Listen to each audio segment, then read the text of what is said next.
Let me jump into the question, Sandra. We were talking about this, about your decision-making authority. So manifestors seem to have the least amount of decision-making guidance associated by type. And so you have to rely more on your authority. So would you first talk about your authority, Sandra, and how you relate to it and how it sort of plays a role in your initiation? So this was a life-transforming event for me a couple of years ago. Again, well into my time doing human design as a practitioner and experiencing it. So I have what's called splenic authority. And splenic authority is where you're supposed to just go based on gut feelings.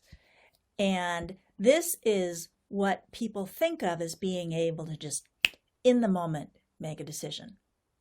And I was really doing that and taking whatever decision was coming up and going with my gut feeling immediately. And one time this really got me into trouble because I have an undefined emotional solar plexus, and I'm really conscious of this pressure to do things to keep people happy.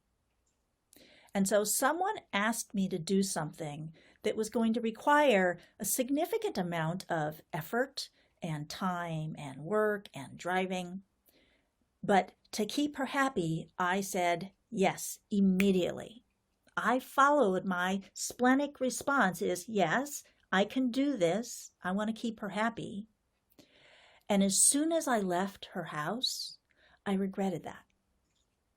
Because I realized this was going to take me a lot of time and a lot of effort every single day that I was there basically house sitting and watching her cat, right? And I don't want to do this.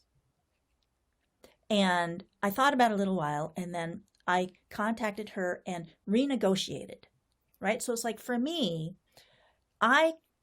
if I make a decision, I agree with something, I can renegotiate that contract by saying, hey, can we talk about this? And what happened was that friendship was lost forever because she thought I was abandoning her, right? And so I was traumatized by this experience. And it took talking with Karen, our teacher, and having her say, you know what? There's another aspect to the authority because my will center is defined. I need to take into consideration, how is this going to affect my time, my energy, how I feel, these resources? And so I think that a lot of people, not just me, have a multi-part authority that's more complex than what is printed on the chart, which is splenic, which is gut, right? So now I always have to consider, how is this going to impact all of these other things? So I do have a time element. When I thought it was just splenic, that's instantaneous, right? When people say, oh, I wish I was a manifestor and I could make decisions and just go do things, it's like, it doesn't really work that way. There are other things that have to be considered. Mm-hmm. Yeah. Design envy is a real thing. Yes. Yeah. But you're right, because you talked about having this defined well connected to your G to the throat. So an indirect connection to the throat. And the will center is all about, the energy, like I said, the resources. As Karen mentioned it, and I know Tammy Mack repeats it a lot, is push, push, glide, right? So it's a work to rest motor. And you do want to consider the energy involved, like you said, the ripple effect. You want to consider the boundaries that you need to put up to preserve that energy. And I also realized that the splenic response can change. It's not always going to be that initial response. It can evolve. And so to take that into consideration, to give myself time to make decisions rather than following that initial hit, which might have a motivation that is not necessarily what I want. So in this case, keeping someone happy is a powerful motivator that causes my spleen to say yes, when might be a better. Yeah, very interesting. Lisa, I'm getting to you in about 10 seconds, and I want you to talk about that as well. I do want to introduce Tomas. Well, welcome, Tomas. Thank you so much. And I'm so sorry for running late. I had a client and I was like, oh gosh, I could be on a call with manifestors. Oh, how long is this taking? So I was watching the clock, but I'm so happy I made it. It's welcome. Yes. Welcome. Thank you. Great to see you all. I'm so excited. Absolutely. So, Tomas, let me read your bio first, just so that people can introduce or be introduced to you. What we're talking about right now is talking about the idea that just a minute. Let me get back to my notes because I want to get this right. So we're talking about decision-making authority and basically, relating to it as a manifestor, because manifestors seem to have the least amount of decision-making guidance associated by type. So you do have to rely on authority. And as Sandra was just speaking, she actually has like now a multi-pronged approach, not just relying on her spleen and the splenic intuition in the moment, but also considering her will center and her energy and the resources and so on and so forth. So that's the question we're discussing right now. So I am informing you. Thank you. Okay. But let me introduce you, and then we will definitely jump to Lisa, because I know Lisa has some great input in this.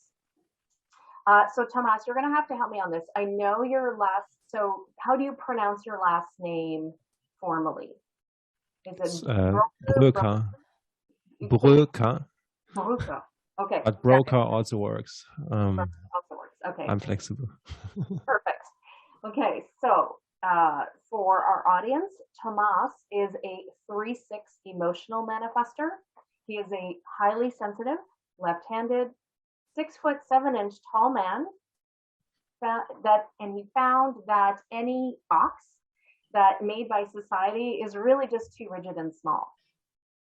And Tomas, I want to emphasize that we were talking a little bit more about being a square peg in a round hole, especially talking with Lisa. So I think that that's really where you're really communicating this as well, is we are all very individual. So as a result, Tomas learned to do things his own way. It was a long, hard way, including breakdowns and burnout, to embrace himself, his gifts, and live more and more as who he truly is. Tomas uses his gifts in his work with sensitive and empathetic people to deal with their thoughts and feelings instead of being at their mercy. And Tomas comes to us from Germany. Yes. So happy to be here. I feel like celebrating. Yes. Like since some days that I knew I would meet you all here. Well, we're very glad to have you, and it's been a really, really fun interview. So, Tomas, if you want to give some thought to that question, and or maybe you're ready for an answer, but I'm going to jump to Lisa right now, and then I will jump to you, just considering your decision-making authority and basically how that really sort of works with being a manifestor. Yes, absolutely. So Lisa. Yeah, this is such a great question, because I do think that it is a challenging thing for manifestors. And so my inner authority, as you said, I'm an emotional solar plexus manifestor. That means that I'm designed to sleep on decisions, take my time with them, and the more time, the better. My soul's curriculum is really about learning patience, right? Timing, getting comfortable with uncertainty, not knowing, and to be very deliberate. My inner authority is my saving grace. It is my saving grace, absolutely. And especially because I had this experience of learning about only my type 17 years ago. And then 8 years later, I learned my authority and other components to my design. So I had an 8-year period of not having my inner authority. So I knew a little bit about myself, but I didn't know how to navigate the world. And when I learned my inner authority, it really clicked. It really made a lot of sense. And that's when things began to really shift. And hindsight is so valuable as well, because, at that point, I look back on my life and I could see, those times when I said yes too soon, where I succumbed to inner or outer pressure. And then, whoops, gonna have to pivot here, versus times when I took my time with decisions, slept on it, didn't give in to any kind of pressure, and how much better things worked out for me and everyone involved. So for me, the inner authority piece is absolutely an essential component and my saving grace. And, without it, timing of things get thrown off. Things don't line up. They're not as smooth. And, there are absolutely decisions that we can't sleep on. For example, lunch. We would starve, right? If we slept on every little decision. So that's, I think, where the inner green light moments, the inner feeling into the body in the now truth can come in. But yeah, I'd love to hear what Thomas has to say about it as well. Absolutely. I know he's raring to go. For me, I'm also an emotional authority, which is interesting as a man-gen, because you kind of want to go this way, and it is a deeper, richer opportunity to stop and just give that time. But I was just going to mention, for some people who may be still newer to human design or living and experiencing their design, and the way I define a decision that really can benefit from one's decision-making authority is what I call, especially the big five. Something that involves your time, a commitment of time, a commitment of energy, a commitment of money, a location-based decision, or a relationship-based decision. And many of those can be multi-pronged. So as you pointed out, Lisa, yes, sleeping on lunch isn't really that necessary. But certainly there are, like you said, the opportunity to slow down. And sometimes that can be a challenge, right? You want to rush through and make that decision and then move on. And especially there's a lot of pressure in society to be snappy, make a decision quick, don't waffle, don't whittle waddle, right? And half of the population is designed to wait. And not just that, but Sandra, you pointed it out so beautifully as well. You also need time, even though you could have, knowing in the moment. It's not always textbook, I guess I can say. Basically, I look at that anything that has a long-term impact. Mm-hmm. Whether I go to a movie, whether I have dinner, those are short-term impact decisions. And those can be decided pretty easily by pretty much anyone. Anything that's going to have a longer impact, buying a car, changing what I do in my work, changing who I work with, those are going to have a big impact. Very true. So to follow authority. Yeah. And one of my mantras is the right thing at the wrong time becomes the wrong thing. Mm-hmm. Timing is everything. It's so important. And that's my 32 Mercury talking. Tomas, I'm sure you have a few things you want to jump in with. We would love to hear what your thoughts are on it. Yes. Actually, I can say that the burnout I went through was because of wrong decision making, because I forced myself to be a freelancer, which I just cannot be. It's impossible. So on one side, I felt the pressure of making money. On the other side, I felt like the more success I have, the worse I feel, until I totally broke down. And since I know I can only, I need time to decide. And then it's not that I'm deciding, it's just I get presented to something then I go through the whole roller coaster of emotions. Like there might be first like, oh, I love this. And 2 days later, oh, fuck, I hate this. Or the other way around, like, no, I'm not going to do that. Like not at all. It's just not possible. I hate it. Like, forget about it. I'll never do that. 2 days later, like, shit, I think, or I feel this is the wrong thing. What my mind has, like the opinions that my mind has about it is like, it doesn't matter, right? This is also how I got married, by the way. I just knew like, boom, it's her and it's now or in a few months. And this is just how it is. So there is also this element of, I know what's going to happen, but I can't act on it. I first need to feel it through, like the whole wave. So the most recent example for this is I've been freaking angry the whole freaking week because last week I said I'm going to offer some group coaching, like my new offer. So I'm an entrepreneur, not a freelancer. And I let my list know about it. And I told them I do that like by next week. I was really not thinking about giving a time frame because this week I just needed the whole week to just burn. Like this was my work. This is 90% of the work I do. I go to the first, I burn. Like I feel everything through, and at the end there's clarity. And then I go from 1 to Z without a step in between. And then people ask like, how is this possible? And I was living in a shared flat with like 6 other online entrepreneurs. They were once saying like, is everything you do just sitting around with closed eyes? Like, do you ever work? And the thing is, I was just waiting, right? So there was a phase before my burnout where I felt like I can just be free myself, where I knew that. I don't know why.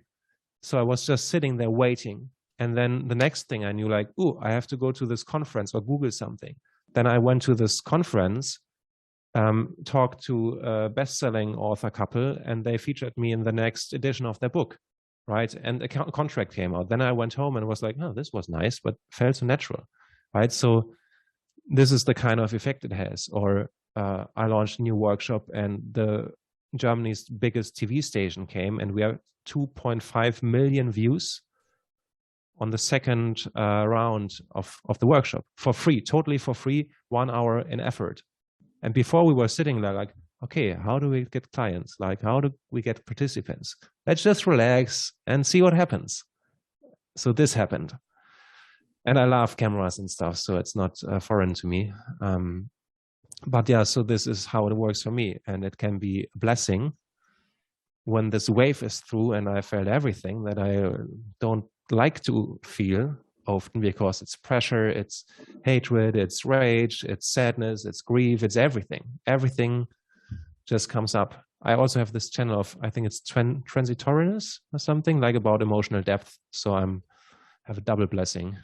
It goes really, really deep, but also very high.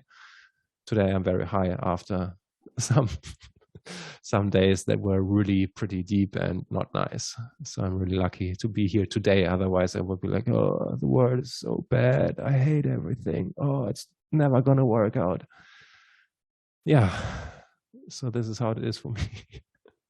And so, I mean, you've touched on so many points talking about the wave and that, and it's very interesting because one of the things that Sandra mentioned earlier was that, you know, so many of us, like so much of the world has been taught to go out and initiate, go out, push, make it happen. And you know, and there's a lot of like manifestor envy because of what people think that, oh, manifestors have it so easy, they just go out, make it happen, you know, ta-da, right? And there's more to it. It's much more complex, it's deeper.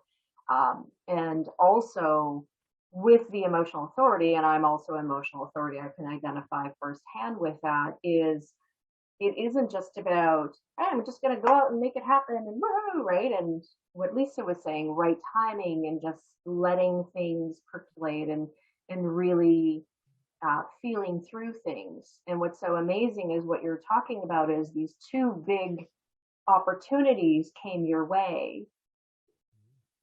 by doing the exact opposite, what people think, Yes. go chase the opportunity, call the TV station, contact it, what have you, right? And push, and it's, I think, a testament to manifestor energy speaking without you, what I mean, forcing, pushing, rushing, or doing any of that. Yeah, I would, yeah, that's a brilliant resume. And I would even say, when there's an I thinking I need to do something, then I know this is the time for me to stop.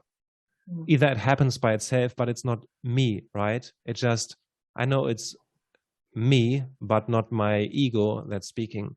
And the moment I think I should make this happen, I will go out and do stuff, I just fail. And it was really hard the last years because I went into this online marketing scene and learned about launches and stuff. And these secret magic formulas that you see everywhere nowadays, it was just painful because the more I went into that, the more I lost connection with my own authority, the worse and more helpless I felt. And then at one point, it's not long ago, I was like, fuck, can I say that? I have so much, like, it's freak You that. can.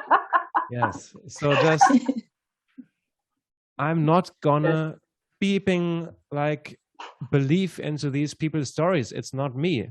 Just like done, decided. And since then it's easy again, right? But I needed this anger, which I also know is like common to manifestors, anger and peace. And now I have my peace again, right? But I needed this, no, this is how I do it. Done. And also I think someone told me that's also for manifestors, like letting your life going to shit until you get solo and you think, okay, now I need to change this. Boom. Then you change everything, but then like it can slowly fall apart again. It's a tendency I see within myself. So like, I don't know if it's, yeah, it's like first I know like this is how I want to have it. And then I don't know if I lose interest or focus. It's just like, then it, for example, eating no sugar, then I've made this decision and then it's clear I won't eat sugar, like no matter what. And then after a few months, it goes like, yeah, maybe a tiny bit. So I get a little wary and don't like listen to my authority so much anymore. And then it goes down, down, down. I eat more and more until I reach this point where it's like, stop again. And yeah, I see these cycles. Yeah, I almost want to say it's almost like a creation, destruction, just yes, as you kind of, reinvent things almost energetically.